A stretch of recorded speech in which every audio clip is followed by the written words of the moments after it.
That if God is omnipotent and also auspicious, then he cannot be inauspicious. There is inauspiciousness and evil in the world. So is God omnipotent but not auspicious? If this is so, then God will not be considered as pure. Or is it that God is auspicious but not omnipotent? He wants to but is unable to control. Even if this is so, the concept of God will become weak, and if God is both, then why is he inauspicious? This is the biggest crisis for the Semitic religions to define this. The formula to define this is freedom of will. How does the formula work?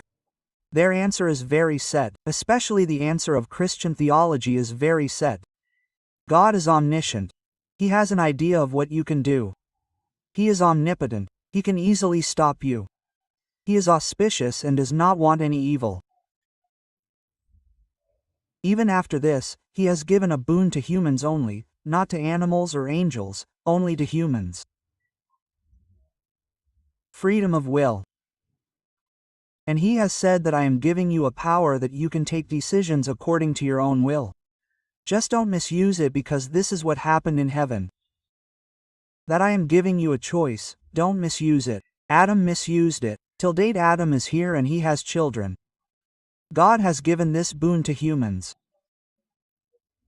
When we are committing a sin, God knows it, he can stop us. He wants to stop us, but he doesn't stop us because he himself has given us free will. His principle is very simple, that you will get the punishment for it later. I will not leave you.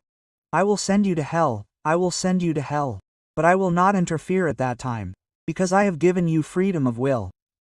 That is why Semitic religions believe that we all have freedom of will. Indian religions also believe that there is freedom of will. Judiciary will work on the basis of this. Society will work on the basis of this. Promotions and all those things will happen on the basis of this. But the truth is that if you go deeper, then the challenges are very deep. How deep are they? If you see God in such a way that he is not away from this world, but the world itself is God. This is called pantheism. In philosophy, they talk about Sarveshwar. So, this is Spinoza's idea of pantheistic determinism. It means that God and the world are one. The world is God. And whatever is happening in it is happening by God's will. What you are calling sin, you are calling it sin. He is not calling it so. This can also be your flawed vision. Going all out on is virtue according to you. It is sin according to a mosquito. It is a matter of interpretation. What you called sin may not be sin on that level. Whatever is there is divine. Everything happens by God's will. There is neither any sin nor any virtue. It is liberation to understand that nothing happens by our will. This is determinism. It is not very difficult to prove it if we go deep. But if you talk about science, Sigmund Freud's psychoanalysis defines it in a way. We decide with our conscious mind that I will do this and I will not do this. There is the conscious mind. The ratio between the conscious mind and the unconscious subconscious mind is 9:1. That means the part of the ice slab above the water is the conscious mind. The rest of the 90% of the ice slab under the water is the unconscious mind. I don't even know what is in the unconscious mind. My unconscious mind controls my conscious mind. So when I do something, I feel that I am doing it. Actually, my unconscious mind is making me do it and I feel that I am doing it. It is an illusion that I am doing it. Think about the third way. There is a contemporary scientist named Fame Harris. He is a neuroscientist. This neuroscience is very interesting. In the last 50 years, since they started doing that EEG, it is called electroencephalograph. So, they put something here. They should say a lot of electrodes. Through that, they look at the electrical movements inside the brain, which are impulses. Now this has become very scientific. According to the desire that has come in your mind, there is a special impulse, which is a current that comes in a part of the brain. You call it a desire in normal life. When you smile, a current is released in a part of the brain. After that, a smile comes. So your smile is nothing. There is a special impulse of current. That is the matter. Now they are studying impulses. and they have proved that before you make a decision, the decision has already been made at the level of impulses. A situation was created. Due to the situation, some electrical movements happened in the brain. Those movements created that consciousness. The consciousness in which you decided that I will do this or I will not do this. So what you are calling the process of making a decision after thinking, in fact, before that, it has already happened at the level of electrical impulses inside the brain. It is not happening because you want it. And that is why the highly accomplished people know that we are just puppets. When Kabir Das was saying that I have nothing in me, whatever I have is yours, hand it over to you. What is the cost, peacock? So he was a very wise man. A mature man realizes that whatever is happening is happening. It may look like I am doing it. It is true, but it is happening. I am here, you are there. It is just a matter of chance. I was born with a genetic structure. I got a special kind of intelligence in it. I have no control over it. My height, my weight, my skin color, all my abilities, my genetic diseases, my eyes are not good, so it is genetic. I can't do anything about it. Isn't it? So I got a genetic limitation.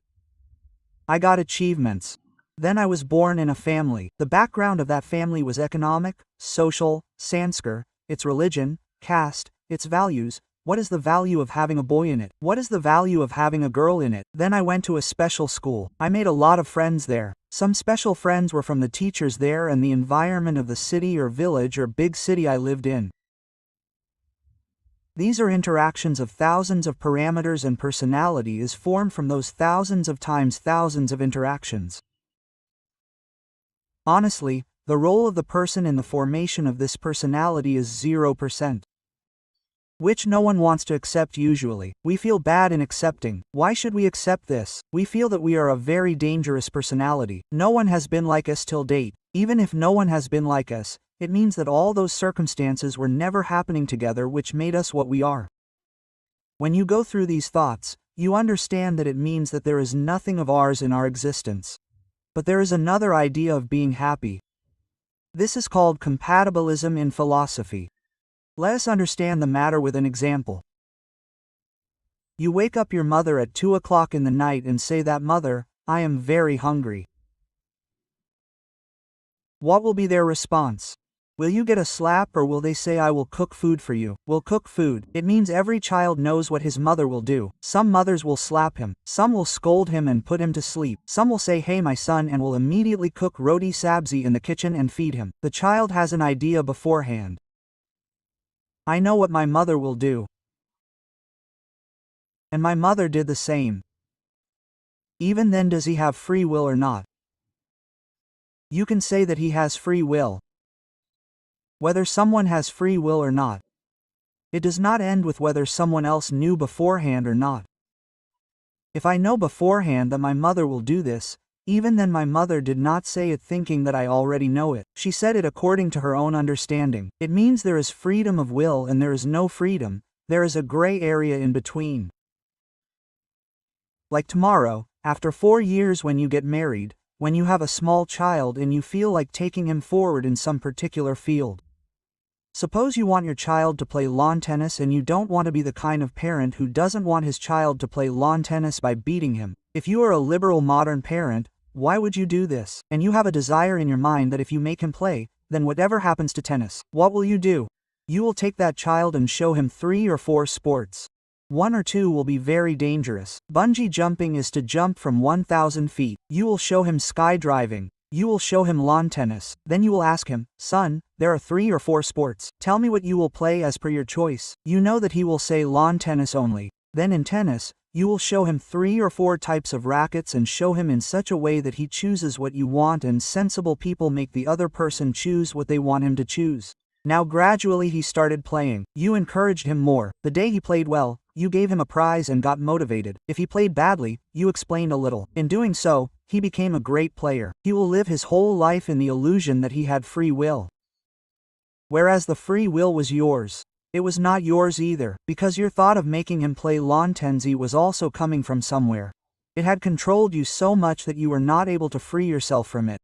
That is why you forced it. Forced it in a sweet way, not in a bitter way, but you did it. Compatibilism is a thought. It means that both fatalism and free will can go together. There is determinism in the absolute sense.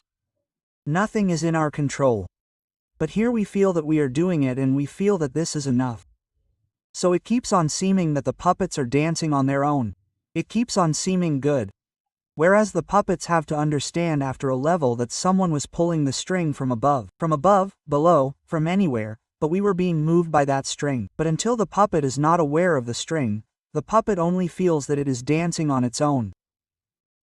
The character of the video game only feels that it is jumping on its own. How would it know that someone is sitting outside with a button?